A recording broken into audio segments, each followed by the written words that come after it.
اور دیکھتے ہیں کہ غزہ کا کیا ہوتا ہے۔ اب حماس نے ایران کے کسی بھی کردار سے انکار کیا ہے، کسی بھی رول سے انکار کیا ہے اور کہا ہے کہ ایران صرف باتوں کی خبر رکھتا ہے، ہمارے تھرو یا کسی بھی تھرو اس تک انفارمیشن پہنچ جاتی ہے کہ اس نیگوسیشن میں بات چیت کہاں تک پہنچی یا سیز فائر کو لے کر جو میٹنگز ہو رہی ہیں ان میں کیا کچھ ہو رہا ہے۔ حماس نے کہا لیکن کسی بھی نیگوسیشن میں ایران ڈائریکٹلی شامل نہیں ہے، اس کا کوئی رول نہیں ہے، اسے صرف ایک انفارمیشن ملتی ہے۔ حماس کا کہنا ہے کہ ایران نے ان پر کوئی پریشر نہیں ڈالا اور نہ ہی کوئی ڈیمانڈ کی۔ اسرائیلی سورسز بھی کہہ رہے ہیں کہ ایران کا غزہ سیز فائر ٹاکس میں کوئی رول نہیں ہے۔ دوستو، امریکہ نے 60 دن کا سیز فائر پلان دیا ہے، جس میں پہلے ہفتے میں 28 اسرائیلی ہوسٹیجز کے بدلے 1236 فلسطینی قیدیوں کو رہا کیا جائے گا۔ بڑھتے ہیں آگے، اب اسرائیل میں انتہا پسندی کا عروج دیکھیے۔ 64% اسرائیلی یہ کہتے ہیں کہ غزہ میں کوئی بھی بے گناہ نہیں ہے، یعنی غزہ کے بچے، عورتیں، بزرگ سب ان اسرائیلیوں کی نظر میں گناہ گار ہیں، اور اسی نظریے کی وجہ سے جب کوئی فوج میں جاتا ہوگا تو اس کا نتیجہ کیا آتا ہوگا؟ غزہ میں 55,000 لوگ مار دیے جاتے ہیں، نتیجہ یہ ہوتا ہے، ورنہ یہ انسانی تباہی کم بھی ہو سکتی تھی اگر نظریہ تھوڑا سا سخت نہ ہوتا۔ ایک نئے سروے نے خلاصہ کیا ہے کہ اسرائیل کے 64% لوگ یہ سمجھتے ہیں کہ غزہ میں کوئی بھی بے گناہ ہے ہی نہیں، جو کوئی بھی ہے، ایک دن کا بچہ بھی ہے، وہ سب گناہ گار ہیں۔ اسرائیلی سوسائٹی میں بڑھتی ہوئی انتہا پسندی کا ایک اور عکس، ایک اور نمونہ، ایک اور نفرت کا ثبوت ہے یہ آنکڑا۔ یہ سروے ہیبریو یونیورسٹی کے ایکارڈ سینٹر نے تیار کیا ہے۔ اب ڈونلڈ ٹرمپ نے جو بڑا اعلان کیا ہے اس میں ایک جنگ کو پڑھ لیجئے آپ۔ مڈل ایسٹ سے امریکہ کا اسٹاف ایویکویٹ کیا جا رہا ہے، باہر نکالا جا رہا ہے۔ کہا ہے ڈونلڈ ٹرمپ نے کہ یہ جگہ خطرناک ہو سکتی ہے۔ کیا ہونے والا ہے؟ امریکہ کے پریزیڈنٹ ڈونلڈ ٹرمپ نے بدھ کو تصدیق کی رات کو کہ مڈل ایسٹ کے کچھ ایریاز سے امریکن ڈپلومیٹک اسٹاف کو نکالا جا رہا ہے کیونکہ ان کے مطابق یہ جگہ خطرناک ہو سکتی ہے۔ یہ بات انہوں نے واشنگٹن ڈی سی میں کہی، لیکن ہلچل پوری دنیا میں مچ گئی کہ مڈل ایسٹ میں کیا ہونے جا رہا ہے۔ ڈونلڈ ٹرمپ نے کہا کہ وہ لوگ اس لیے نکالے جا رہے ہیں کیونکہ یہ جگہ خطرناک بن سکتی ہے۔ دیکھتے ہیں آگے کیا ہوتا ہے۔ ہم نے ایویکویٹ کرنے کا نوٹس دے دیا ہے، یہ ٹرمپ کے لفظ ہیں۔ جب ٹرمپ سے یہ پوچھا گیا کہ کیا ایران کے ساتھ ٹینشن کم کرنے کا کوئی پلان ہے، تو انہوں نے ایران کے نیوکلیئر پروگرام پر اپنا سخت رویہ، سخت رخ دہرایا۔ ڈونلڈ ٹرمپ نے کہا کہ ایران کو نیوکلیئر ویپن نہیں مل سکتا، یعنی ایران نیوکلیئر ہتھیار نہیں بنا سکتا، بات ختم، ہم کبھی یہ نہیں ہونے دیں گے۔ یہ ٹرمپ کے لفظ ہیں۔ میرے دوستوں، مڈل ایسٹ سے امریکن اسٹاف کو باہر نکالنا ایک بہت بڑی جنگ کی تیاری ہے۔ 2 ٹن کا کل وار ہیڈ ٹیسٹ کیا ہے ایران نے، سب کو دھمکی دی۔ کیا کہانی اس سے بھی اور کہیں زیادہ ہے؟ کوئی اور نشانے پر ہے؟ لہٰذا فل ڈیٹیل کے ساتھ یہ مدعا سب سے بڑا ہے۔ فل ڈیٹیل کے ساتھ ہم اس پر ایک الگ سے شو بنائیں گے، اس شو کے بعد بنائیں گے اور لائیں گے، آپ کو بتائیں گے کہ صرف ایک ٹرمپ کا بیان نہیں ہے، باقی ہلچل کیا چل رہی مڈل ایسٹ میں۔ بہت بڑی خبر ہے سر، یہ بتاؤں گا میں آپ کو۔ بڑھتے ہیں آگے۔ ایران سے پھر ایک بار دشمنوں کے لیے ایک وارننگ جاری ہوئی ہے۔ کہا گیا ہے کہ ہر خطرے کا ہم سرما بنا کے رکھ دیں گے۔ سرما۔ ایران کے Islamic revolutionary guard corps IRGC کے commander in chief major general Hossein Salami نے بدھ کی رات کو IRGC نیوی کے آپریشن یونٹس کا دورہ کیا اور اس دوران انہوں نے کہا کہ دوڑا کے ماریں گے۔ انہوں نے پرشین گلف اور اس کے آس پاس کے علاقوں کو ایران کی ڈیفنس پالیسی کا سینٹرل حصہ قرار دیا۔ جنرل سلامی نے کہا کہ IRGC نیوی نہ صرف کلوز رینج سمندری لڑائی کے لیے تیار ہے، بلکہ لانگ رینج وارفیئر بھی ہینڈل کرنے کی پوری صلاحیت رکھتی ہے۔ انہوں نے نیوی کی فاسٹ اٹیک بوٹس، یعنی بہت تیزی سے جو چلنے والی وہ جو بوٹس اٹیک والی جو ہوتی ہیں، ناویں وغیرہ، سٹیمرز اور یہ سب وغیرہ، ان فاسٹ اٹیک بوٹس کے نیٹ ورک اور میسائل اور ڈرون سسٹمز کی حیران کن ڈیولپمنٹ کا بھی ذکر کیا۔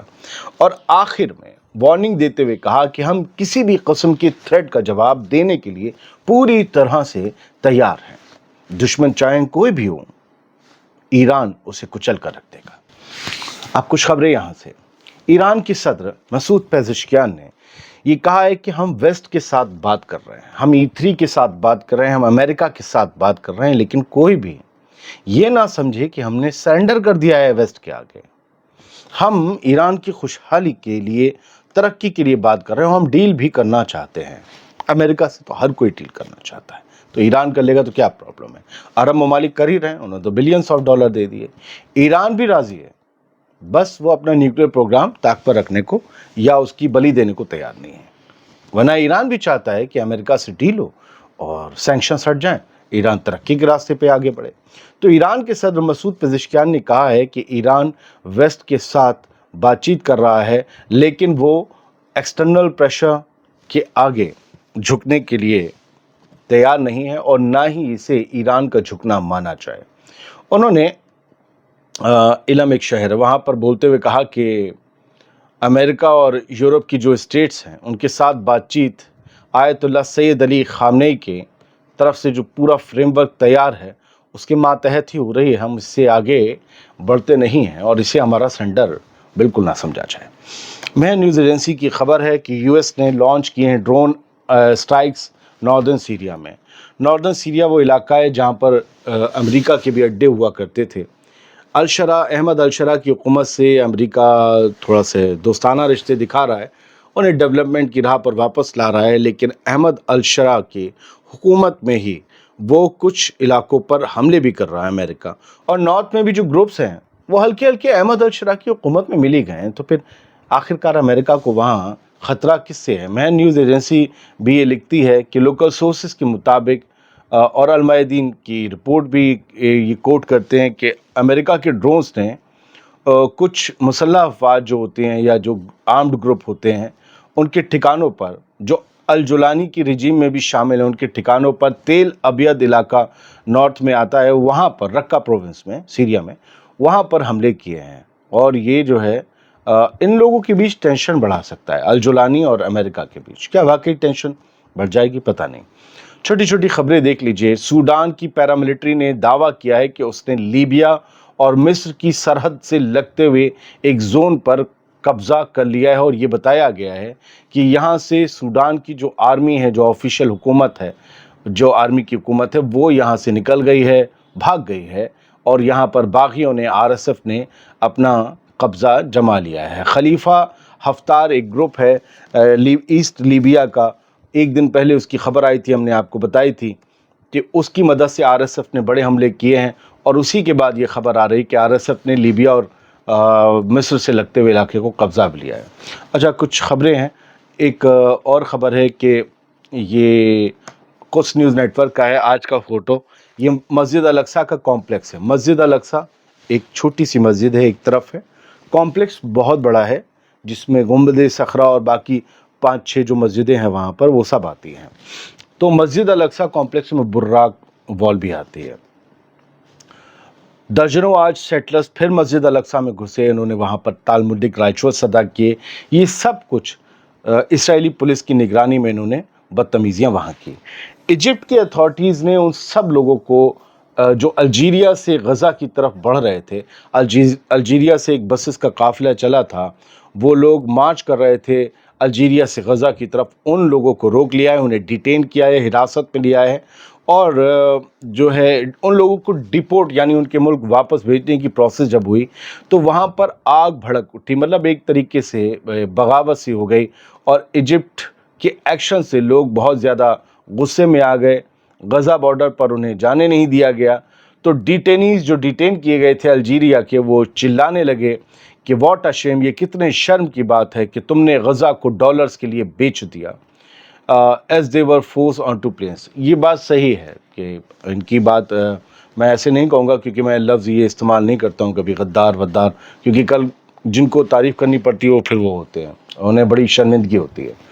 تو میں نیوز کو نیوز کی طرح پڑھتا ہوں. لیکن مصر بات چیت تو پیچھے بات چیت کرانے میں لگا ہوا ہے، لیکن اپنی سرحد سے مدد بھیجنے کے لیے کچھ نہیں کر رہا. اب اس کی وجہ کیا ہے؟ آپ اپنی طرف سے بارڈر کھول دیجئے.